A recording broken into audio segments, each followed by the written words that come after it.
언약 첫 번째 시간, 성경의 언약 사상 창세기 15장 말씀으로 오늘도 하나님을 경험으로 알기 원합니다. 우리가 살아가는 일상은요, 모든 것이 약속으로 이루어져 있습니다. 사소한 것부터 시작해서 중대한 모든 일까지 사실은 하나하나 어떤 기준에 따라서 모든 것이 약속으로 이루어진 것을 우리는 알 수 있습니다. 그렇게 볼 때 그 약속들은 지켜야 한다는 정의를 가지고 있어요. 그러나 그 약속에 대해서 지키지 못하거나 않는 경우들도 많다는 것을 알 수 있습니다. 이렇듯이 사람들은 왜 약속을 지키며 살아가야 하는지에 대한 생각을 해보게 됩니다. 약속이라는 것은 반드시 각자의 책임이 따르는 거잖아요. 그래서 여기서 이 책임이라는 것은 맡아서 해야 할 어떤 의무나 어떤 임무라고도 얘기할 수 있어요. 그만큼 약속은 반드시 지켜져야 한다는 것을 강조한다는 겁니다. 사람들에게 있어서 가장 힘들고 어려운 약속이 뭘까? 자기 자신과의 약속이라고 말을 합니다. 그 이유는 자신이 자기 자신에게 책임을 물어야 하기 때문입니다. 즉 다른 사람에게 책임을 묻는 것보다 자기 자신에게 스스로 책임을 묻는 것이 참 어렵다라는 얘기예요. 왜냐하면 다른 사람이 나를 대신할 수 없기 때문이에요. 그래서 약속을 지키지 못할 때에는 거기에 대한 이유를 먼저 찾는 경우들이 발생하게 된다는 겁니다. 즉 합리화죠. 아니면 핑계, 아니면 속인다는 거죠. 이건 모두는 거짓말을 대표하는 것들이라고 할 수 있어요. 그렇습니다. 약속이 깨진다는 것은 먼저 당사자인 자신이 자신에게 거짓말을 하면서 시작된다. 이렇게 되는 거예요. 이것이 죄의 시작이라는 것을 우리는 너무도 잘 알고 있습니다. 즉 죄가 있기 전에는 거짓도 당연히 없었을 것이고 언제나 정해진 그 약속들로 인해서 자연스럽게 지켜져 나가고 있었을 것입니다. 따라서 약속이라는 것의 시작이 사람에게 있어서는 사람이 존재하게 된 이유라고 볼 수 있다는 거예요. 그렇다면 이 약속이라는 개념이 어디서 시작됐을까요? 여기서 우리가 잠깐 생각해 볼 것이 있습니다. 우리가 성경을 볼 때 많이 알고 있는 이 약속에 대한 표현을 언약이라는 말로 쓰여집니다. 그렇다면 언약과 이 약속은 다른 말일까? 우리가 일반적으로 예수 믿고 구원받는다는 말을 할 때 보면 이 또한 뭔가 조건적인 느낌을 받는단 말이죠. 이 조건이라는 것은 바로 언약을 동의한다라는 그 조건을 말하는 거예요. 그럼 이 조건은 누가 제안했습니까? 분명히 하나님이시란 말이에요. 그런데요, 하나님은 분명히 사람을 창조하신 분이라고 우리는 알고 있습니다.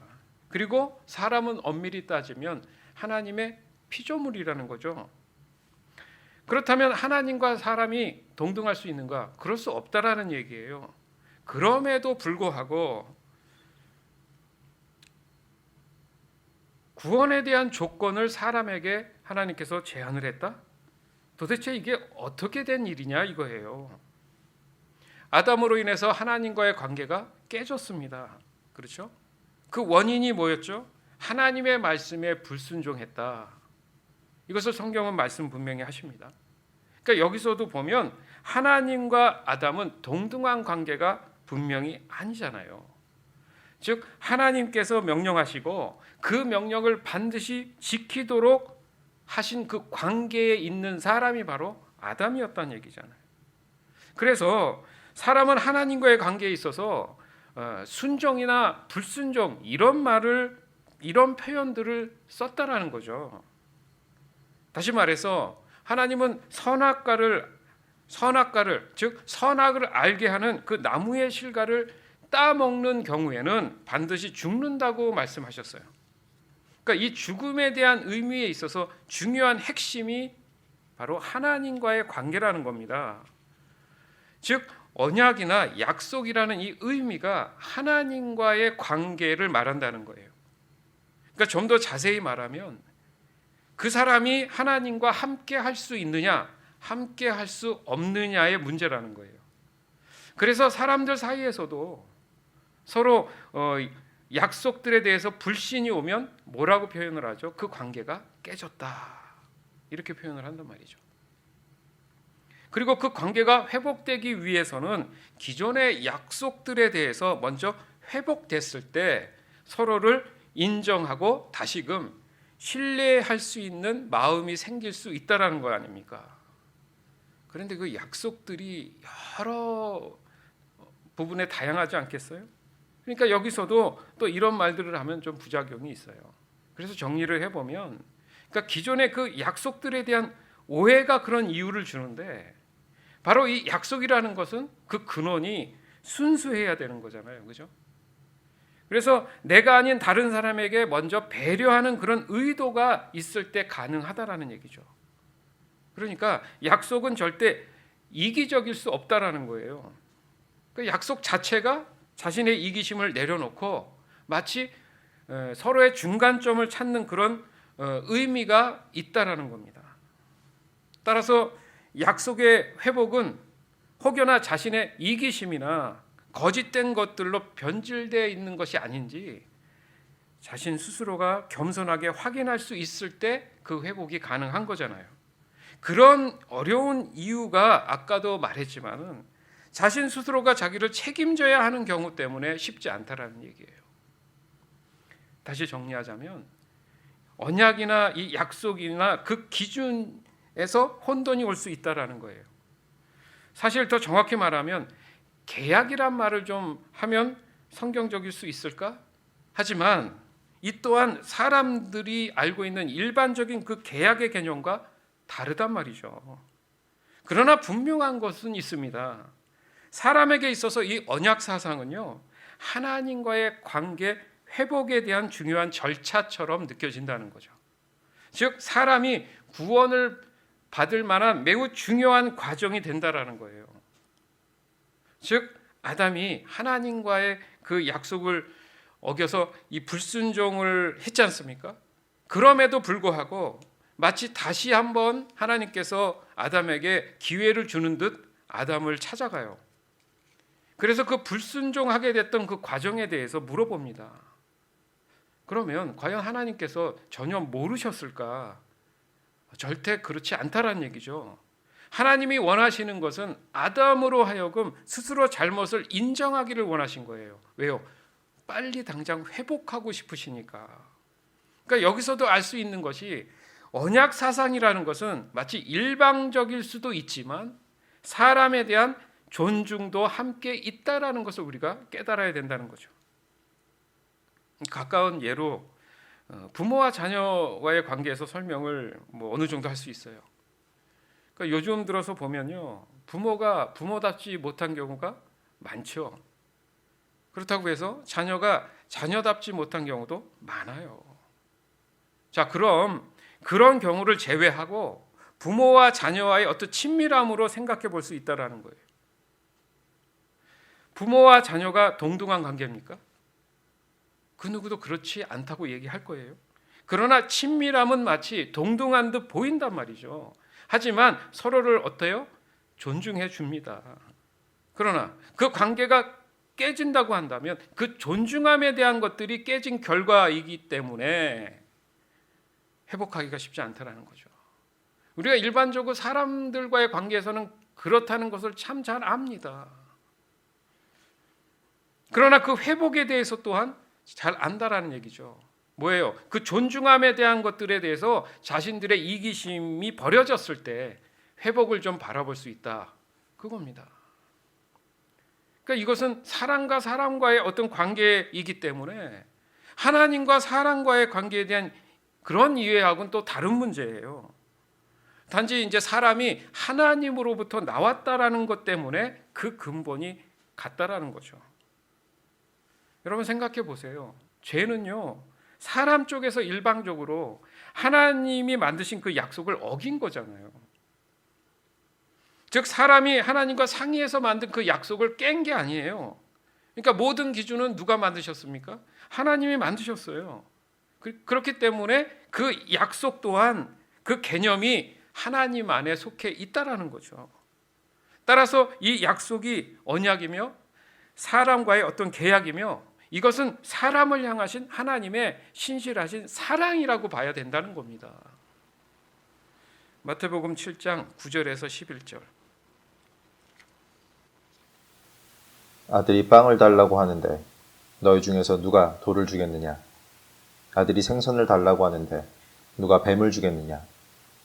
비록 너희가 나쁜 사람이라 할지라도 자녀에게 좋은 것을 주려고 하는데 하물며 하늘에 계신 너희 아버지께서 구하는 사람에게 좋은 것을 주시지 않겠느냐?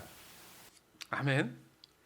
그러니까 즉 성경이 말씀하시는 언약에 대한 이 사상은 좀 전에 이 말씀에 대한 것들을 우리가 생각해 보면 그 개념적인 것에서 엿볼 수가 있는 거예요. 바로 이 개념에서 볼 때 사람과의 어떤 좀 더 구체적인 계약 체계를 보여준 것이 구약에서는 이제 모세오경이라고 볼 수 있는 겁니다. 그러니까 모세오경에 나타난 하나님의 명령들은 그 이스라엘 백성들로 하여금 그러니까 일방적으로 지켜야 하는 의무사항처럼 느껴지잖아요. 그러니까 이게 참 이해가 되는 게 그 사람이 범죄하면 감옥에 갑니다. 그렇죠? 감옥에 간다. 뭔가 일방적인 어떤 법이 있어야지 가능하고 그 범죄한 사람도 그것을 인정하기 때문에 가는 거잖아요. 그죠? 그게 이제 약속된 거란 말이에요. 그래서 그 감옥에 있다라는 의미가 뭐냐면 자신의 잘못에 대해서 책임을 진다는 거죠. 그래서 있는 동안에 스스로의 어떤 교화가 일어나도록 또 돕는 부분도 있다라는 얘기잖아요. 즉 사람의 죄가 하나님을 끝까지 불순종하다 보니까 마치 일방적인 것처럼 보이는 규칙들이 필요했다라는 얘기입니다. 즉 하나님의 법은요, 사람을 살리기 위한 거지 죽이기 위한 게 아니에요. 그 잘못을 따져가지고 한 사람이라도 죽이려는 그런 의도가 아니시라는 얘기잖아요. 죄된 사람을 지옥에 보내시는 것은 하나님 뜻이 아닙니다. 지옥은 사단 마귀를 위해서 만든 곳이지 사람을 위해서 만든 게 아니에요. 에스겔 37장 11절에서 14절, 요한복음 11장 25절에서 26절. 그때 여호와께서 내게 말씀하셨다. 사람아, 이 뼈들은 이스라엘 백성이다. 그들이 말하기를 우리의 뼈가 말라버렸고 우리의 희망이 사라졌으며 우리는 망하였다 라고 한다. 그러므로 너는 그들에게 예언하여 말하여라. 오 내 백성이여, 내가 너희 무덤을 열고 너희를 그곳에서 끄집어낼 것이다. 내가 너희를 이스라엘 땅으로 되돌아가게 할 것이다. 내 백성아, 내가 너희의 무덤을 열고 너희를 그곳에서 끌어낼 때 너희는 내가 여호와라는 것을 알게 될 것이다. 내가 나의 영을 너희 속에 두고 너희가 살 수 있게 할 것이다. 그리고 내가 너희를 너희 땅에 정착시킬 것이다. 그때 너희는 나 여호와가 그것을 말하였고 이루었다는 것을 알게 될 것이다. 나 여호와의 말이다. 예수님께서 마르다에게 말씀하셨습니다. 나는 부활이요 생명이다. 나를 믿는 사람은 설령 죽는다 해도 살 것이며 살아서 나를 믿는 사람은 그 누가 되었든지 결코 죽지 않을 것이다. 내가 이것을 믿느냐? 아멘. 내가 나의 영을 너희 속에 두고 너희가 살 수 있게 할 것이다. 하나님의 영이 그 사람에게 있어야 사는 거예요. 죄는 그 사람에게 하나님의 영이 없다. 잘 알지 않습니까? 그때 너희는 나 여호와가 그것을 말하였고 이루었다는 것을 알게 될 것이다. 나 여호와의 말이니라. 살아서 나를 믿는 사람은 그 누가 되었든지 결코 죽지 않을 것이다. 내가 이것을 믿느냐? 아멘. 이처럼 성경에서의 언약은 사람이 원래 자리로 돌아갈 수 있는 그런 계기를 만들어준 유일한 계약서입니다. 거기에 사람이 뭘 해야 돼요? 서명을 해야 되는 거예요. 그렇죠? 그래야지 그 계약이 성사가 될 수 있는 겁니다. 그러니까 이 서명이 그러면 다른 말로 신앙적으로 뭘 얘기하느냐? 믿음이죠. 즉 믿음에 대한 문제가 항상 사람에게 발생하더라는 겁니다. 그게 바로 이제 서명할 것이냐 말 것이냐. 그래서 아브라함을 우리는 무슨 조상이라고 불러요? 믿음의 조상이다. 그러니까 여기서도 그 사람의 믿음이 뭐 있는지 없는지 알 수가 없잖아요. 그것에 대한 증거가 있어야 하듯이 하나님의 어떤 계약서에 서명하는 그런 의미가 바로 순종이라는 거예요. 그래서 믿음과 순종이 동시에 일어나야 한다고 말씀하시는 겁니다. 따라서 하나님이 아브라함을 택하시고 하나님과의 그 언약을 성취하시고자 성경을 기록하신 그 목적이 여기 있다라는 거예요. 즉 성경 전체는 마치 하나님과 사람과의 언약, 곧 약속, 그리고 계약서처럼 느껴진다라는 거죠. 예를 들어서 구원에 대한 소망이 있는 사람은 성경에 담긴 그런 계약 내용이 말씀이잖아요. 그죠? 그 말씀을 하나하나 보는 것, 그게 묵상이 되는 거예요. 그러면 그 말씀을 묵상한다는 의미가 뭡니까? 그 계약의 내용을 붙잡고 기도한다는 게 뭐예요? 하나님과의 대화잖아요. 그래서 확신을 얻습니다. 바로 그 믿음으로 고백하는 것이 서명이 되는 거잖아요. 그러면 그 서명한 사람은 그 계약의 내용을 어떻게 하겠다는 얘기죠? 순종한다는 얘기잖아요. 그래서 그 사람은 삶의 그 말씀들을 적용하며 살아가게 된다는 거잖아요. 아멘. 그게 바로 하나님과의 언약의 관계에 대한 우리 삶의 적용점이라는 거죠. 구약에 나타난 이 언약 사상의 시작이라고 볼 수 있는 게 바로 아브라함의 부르심이에요. 그리고 하나님과 그 아브라함의 대화를 통해서 언약의 성취된 과정을 우리가 알 수가 있습니다. 창세기 15장 1절에서 6절. 이 일들이 있은 후에 여호와께서 환상 가운데 아브라함에게 말씀하셨습니다. 아브라함아, 두려워하지 말라. 나는 내 방패이다. 내가 너에게 큰 상을 줄 것이다. 그러자 아브라함이 말했습니다. 주 여호와여, 저에게 무엇을 주시렵니까? 저에게는 아들이 없습니다. 그러니 다마스커스 사람인 제 종 엘리에셀이 제 모든 재산을 물려받을 것입니다. 아브라함이 또 말했습니다. 주께서 저에게 아들을 주지 않으셨으니 제 집에서 태어난 종이 저의 모든 것을 물려받을 것입니다. 여호와께서 아브라함에게 말씀하셨습니다. 그 아이는 내 재산을 물려받을 사람이 아니다. 내 몸에서 태어나는 자가 내 재산을 물려받게 될 것이다. 하나님께서 아브라함을 밖으로 데리고 나가셔서 말씀하셨습니다. 하늘을 바라보아라. 셀 수 있으면 저 별들을 세어보아라. 내 자손들도 저 별들처럼 많아지게 될 것이다. 아브라함은 여호와의 말씀을 믿었습니다. 그런즉 여호와께서는 이런 아브라함의 믿음을 보시고 아브라함을 의롭게 여기셨습니다. 아멘. 자, 이제 좀 더 중요한 이제 말씀을 함께 나누게 됩니다. 지금 자세히 보면 하나님은 아브라함에게 그 약속할 내용에 대해서 지금 말씀하십니다. 그러니까 사실 그 어떤 제안이라기보다도 하나님의 뜻을 지금 아브라함에게 전달한다는 느낌이란 말이에요. 그리고 아브라함 입장에서는 일단 당장 필요에 대한 기쁜 소식일 수 있어요. 이제 그것을 우리가 일반적으로 필요에 대한 기쁨으로만 단순히 생각할 문제가 아니라는 겁니다. 그러니까 우리는 하나님의 뜻이 늘 사람의 구원에 있다라는 것을 참 너무 잘 알고 있어요. 그래서 우리가 언제나 성경을 볼 때 구속사적인 그런 개념을 두고 봐야 된다고 말할 수밖에 없습니다. 그런 얘기는요, 진짜 수도 없이 했어요.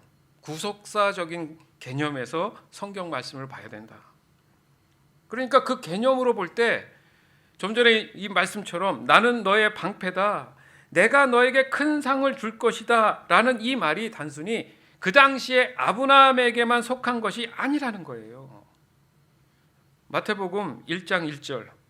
아브라함의 후손이며 다윗의 후손이 예수 그리스도의 족보입니다. 아멘. 뭐 그 당시에 아브라함이 뭐 이것까지 생각을 했겠습니까? 그러나 우리가 지난 성경의 역사를 다 알고 있는 입장에서 보면 먼 훗날 복음서의 첫 시작에 보니까 아브라함이 나오고 또 후손이란 얘기를 하면서 마지막에 예수 그리스도에 대한 그런 족보로서 이야기하는 거 보면 우리가 좀 더 구속사적인 관점에서 성경을 봐야 된다는 걸 알 수 있습니다. 그게 무엇과 관련이 있다고요? 언약사상과 관련이 있다는 거죠.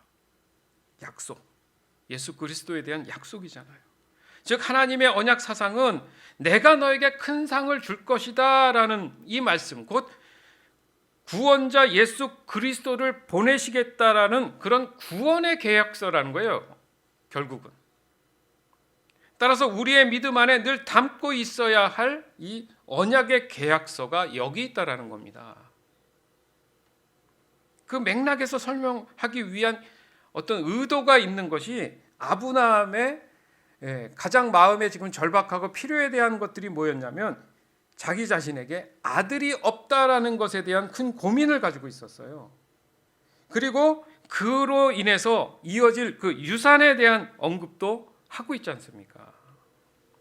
구속사적인 측면에서 이걸 한번 생각해 보세요. 그렇게 보면 상당히 이 언약의 내용이 구체적인 거예요. 따라서 구속사적인 이 개념에서 본다면 이 유산이 뭐겠습니까? 곧 믿음과 순종이 되겠죠. 그 믿음과 순종을 따라서 많은 사람들의 구원이 이루어질 것이라는 내용이 바로 언약 사상이라는 거예요. 따라서 믿음과 유산을 남기는 저와 여러분이 돼야 됩니다.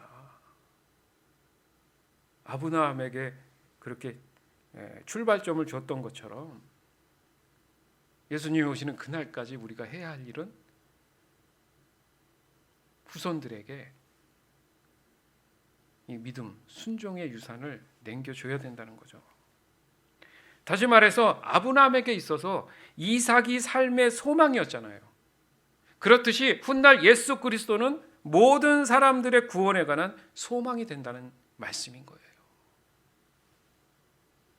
그러니까 여기서도 우리의 믿음의 자세 또한 확인할 수 있는 겁니다.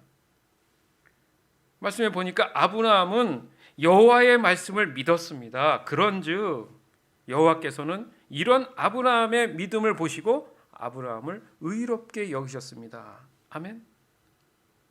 그러니까 그 결과 그 믿음 안에 있는 사람들이라면, 즉 그 언약과 체결된 사람 모두가 아브라함의 후손의 영적인 의미가 있다라는 거죠. 그런 믿음의 후손들은 예수 그리스도를 통해서 하나님과의 관계가 회복될 수 있다라는 얘기가 되는 거예요. 그래서 그런 그들은 어디로 갔다는 얘기입니까? 어디로 가게 된다는 얘기입니까? 창세기 15장 7절에서 10절. 하나님께서 아브라함에게 말씀하셨습니다. 나는 너를 갈대아 우르에서 인도해낸 여호와이다. 내가 너를 이끌어낸 것은 이 땅을 너에게 주기 위해서이다. 아브라함이 말했습니다. 주 여호와여, 제가 이 땅을 얻게 될 것을 어떻게 알 수 있겠습니까? 여호와께서 아브라함에게 말씀하셨습니다. 나에게 3년 된 암송아지 한 마리와 3년 된 암염소 한 마리와 3년 된 순양 한 마리를 가지고 오너라. 그리고 산비둘기 한 마리와 집비둘기 새끼 한 마리도 가지고 오너라. 아브라함이 그 모든 것을 주께 가지고 왔습니다. 아브라함은 그 동물들을 죽인 다음에 그 몸통을 반으로 갈라 서로 마주보게 해놓았습니다. 하지만 새들은 반으로 쪼개지 않았습니다. 네, 여기서 보면 아브라함이 묻잖아요. 주 여호와여, 제가 이 땅을 얻게 될 것을 어떻게 알 수 있습니까? 하나님께서 언약에 대한 부분들, 계약에 대한 부분들을 지금 마치 제시하듯이 말씀하시니까 뭔가 계약을 하기 위한 그 확실한 어떤 부분이 필요하잖아요. 그런 의미에서 지금 아브라함이 물었다고 볼 수 있는 거예요. 그랬더니 하나님께서 그런 거에 대한 그 확증과 표징으로 해야 할 그런 부분들에 대해서 절차들을 지금 말씀하고 계시잖아요. 바로 이 말씀이 바로 언약 사상의 시초가 된 겁니다. 그런데 갑자기 왜 이런 부분들에 대해서 하나님께서 설정을 하실까? 그러니까 당시 정서가 그랬다는 얘기예요. 아브라함의 아버지는요, 그 우상을 깎아가지고 판 사람이에요. 그러다 보니까 그만큼 그 당시에는 다양한 우상들을 숭배하는 것이 자연스러웠다는 얘기죠. 그러니까 정서라는 얘기가 그렇잖아요. 완전히 몸에 배서 그게 마치 전부 다라는 그런 의미? 그런 게 그냥 일반적으로 퍼져 있었기 때문에 다른 것은 생각하지 못하는 그런 상황일 수 있다는 거죠. 그러다 보니까 아브라함이 하나님과의 첫 만남에서 우리가 알 수가 있는 것이 그 아브라함도 하나님을 그런 자기가 알고 있는 다양한 우상 중에 한 신이라고 여겨졌을 수 있다라는 얘기예요. 그렇기 때문에 하나님은 그 아브라함의 눈높이를 맞춰 주실 필요가 있었다는 거죠. 즉 그 당시의 제사 모습의 어떤 통상적인 그 정서에 따라서 하나님은 아브라함에게 하나님과의 그 언약에 대한 방법으로 영원한 언약을 세우시게 됩니다. 체결하게 되는 거예요. 즉 그 행위는 형식에 불과한 것이고 하나님 입장에서 중심 핵심이 뭡니까? 아브라함의 그 신실한 믿음과 순종을 보고 계셨던 거죠. 겉에 어떤 보여지는 그 종교적인 행위나 형식이 아니라 아브라함 마음 안에 정말 하나님에 대한 믿음 그리고 순종할 수 있는 것이냐에 대한 부분을 보신 거예요. 아까도 말씀드렸지만 그게 서명할 수 있는 장치가 된다는 얘기지 않습니까? 그러니까 거기에 어우러져서 하나님의 신실한 그 과정들, 모든 그 과정들 또한 그 계약서 안에 사실은 다 들어있는 겁니다. 볼까요? 창세기 15장 11절에서 17절. 솔개가 죽은 동물들을 먹으려고 내려왔습니다. 아브라함이 새들을 쫓아버렸습니다. 해가 지자 아브라함은 깊은 잠에 빠져들었습니다. 아브라함이 잠든 사이에 어둠이 몰려왔으므로 아브라함은 두려움에 빠지게 되었습니다. 그때 여호와께서 아브라함에게 말씀하셨습니다. 잘 알아두어라. 내 자손은 나그네가 되어 낯선 땅에서 떠돌게 될 것이다. 그 땅의 사람들은 내 자손을 종으로 삼고 400년 동안 내 자손을 괴롭힐 것이다. 그러나 내 자손을 종으로 삼은 그 나라에 내가 벌을 주리니 내 자손은 많은 재산을 가지고 그 나라에서 나오게 될 것이다. 아브라함아, 너는 오래 살다가 평안히 내 조상에게 돌아갈 것이다. 내 자손은 손자의 손자때가 되어서야 이 땅으로 다시 돌아오게 될 텐데 이것은 아모리 사람들의 죄가 아직은 벌을 받을 만큼 크지 않기 때문이다. 해가 져서 어두운데 갑자기 연기나는 화로와 타오르는 횃불이 나타나서 반으로 쪼개놓은 동물들 사이로 지나갔습니다. 그러니까 하나님이 이미 모든 것을 다 알고 계시지 않습니까? 지금 그죠? 앞으로의 일들에 대해서. 이게 바로 그 새 언약의 예포와도 같은 거예요. 즉 사람의 구원이 그 이스라엘을 넘어서서 모든 믿는 사람들을 향하고 있다라는 것을 알 수 있다라는 겁니다. 그러니까 이 말씀들이 그 막연히 이스라엘의 역사에 대한 것들을 서술한 내용이라면 지금 우리는요 전혀 이런 거와 관계 없고요. 이걸 굳이 볼 필요도 없는 거예요. 그러니까 다시 말해서 우리가 이 말씀을 보는 이유는 단순히 이스라엘의 역사를 공부하기 위한 게 아니지 않습니까? 잘 알아두어라. 내 자손은 나그네가 돼서 낯선 땅에서 떠돌게 될 것이다. 그 땅의 사람들이 내 자손을 종으로 삼고 400년 동안 내 자손을 괴롭히게 될 것이다. 그러나 내 자손을 종으로 삼은 그 나라에 내가 벌을 주리니 내 자손은 많은 재산을 가지고 그 나라에서 나오게 될 것이다. 우리가 잘 아는 그 출애굽 사건에 대한 내용이잖아요. 이 의미 또한 완전한 구원을 향한 하나님의 뜻을 보여주는 여정이란 말이에요. 구속사적인 관점에서. 즉 구원의 여정으로 볼 수 있다라는 거잖아요. 그렇게 지속적으로 하나님의 언약의 내용들이 강조되고 있는 겁니다.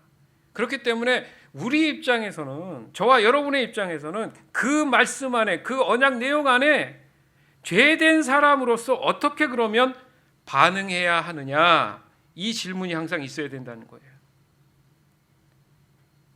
그걸 설명하기 위해서 그 육적인 이스라엘이 향할 수 있는 곳을 하나님이 정하셨잖아요. 그렇죠? 창세기 15장 18절에서 21절. 그날 여호와께서 아브라함과 언약을 세우셨습니다. 내가 이 땅을 내 자손에게 줄 것이다. 내가 내 자손에게 이집트의 강과 저 큰 강 유프라테스 사이의 그 땅을 주리니 이 땅은 겐 사람과 그니스 사람과 감몬 사람과 헷 사람과 브리스 사람과 느바 사람과 아모리 사람과 가나안 사람과 기르가스 사람과 여부스 사람의 땅이다. 네. 근데 하나님이 아브라함을 부르신 곳은 가나안 땅이에요. 그렇죠? 그런데 세월이 흘러서 그 후손들로 하여금 다시 가나안 땅으로 부르신다는 의미잖아요. 그렇지만 그 당시 아브라함 당시에는 분명히 다른 족속들이 존재하지 않았기 때문에 지금 설명하고 계시잖아요. 하나님은 항상 이런 점을 강조하셨어요. 늘 자세히 우리가 말씀들을 묵상해 보면 하나님이 예비한 곳이 있는데 다시 돌아가는 경우가 상당히 많습니다. 이걸 우리가 구속사적인 관점에서 본다면 하나님의 회복을 의미하는 거예요. 그렇지 않습니까? 그러니까 영적인 원리가 그렇다는 거예요. 언제나 강조되는 부분이 뭐라고요? 깨진 관계에 대한 회복을 말씀하시는 거예요. 즉 하나님과의 이 언약의 관계가 회복돼야 된다는 거죠. 이것이 바로 복음의 근본 사상인 거예요. 다시 말해서 가나안을 향하는 것, 그것이 바로 구원의 여정 속에 끝까지 그 믿음을 지키고 순종할 수 있는 사람에게 주어지는 큰 상이 기다리고 있다라는 의미가 된다는 거죠. 처음 장소를 하나님이 만들어 놓고 언젠가 거기를 갈 거야가 아니라 원래 부르신 곳에서 어려움과 고난 속에 돌아서 다시 회복될 수 있는 그곳이 바로 원위치가 돼야 된다는 의미잖아요. 지금.